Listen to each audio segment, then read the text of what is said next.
So understand that when I did Magic back in the Wild West days, I didn't really know what I was doing. So a lot of the art I did back there, now I look back at it and I don't find favor in a lot of it. But back then, Angus. I think Angus was what I was most proud of.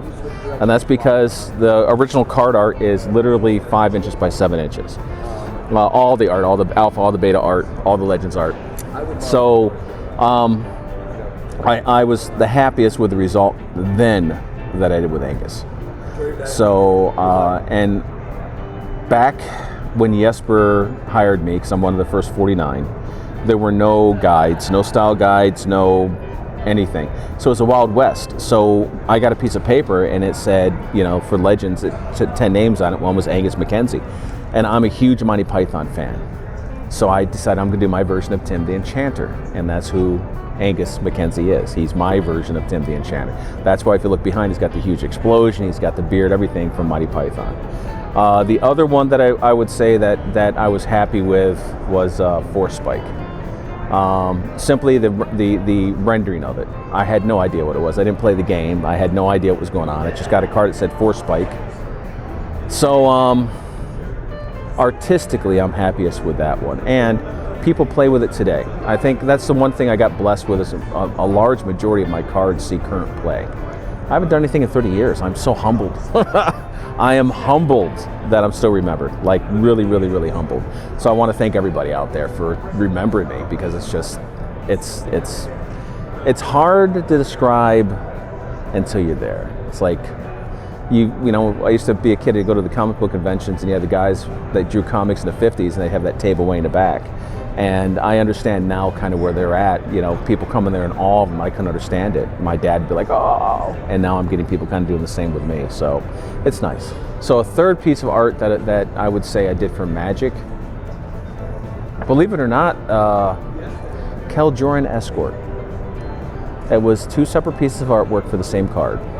And I did them as a cryptic. I guess that's what it's called, where 2 pieces of artwork go together.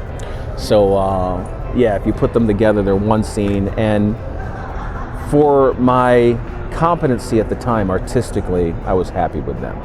So a lot of my art has to do with artistic, and that's it. Yeah, it's because I played the game, but I'm an artist first and foremost. So I want my art to look a certain way, you know.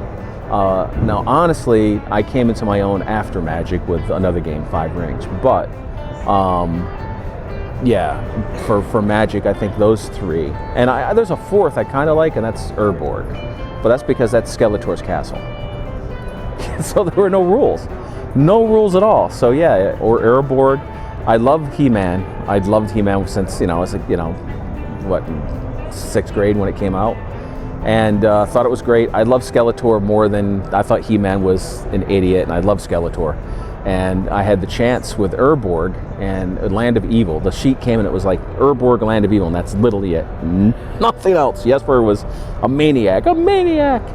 And yeah, so I decided I could do little things. Shatter is the Tin Man from the Wizard of Oz, the Ice Age Shatter, because I hated that. So we were allowed a lot of liberties back in the day, and I never ever thought in a million years that I would be watching far more competent artists than I do Pendelhaven and do it and have it in various scenes.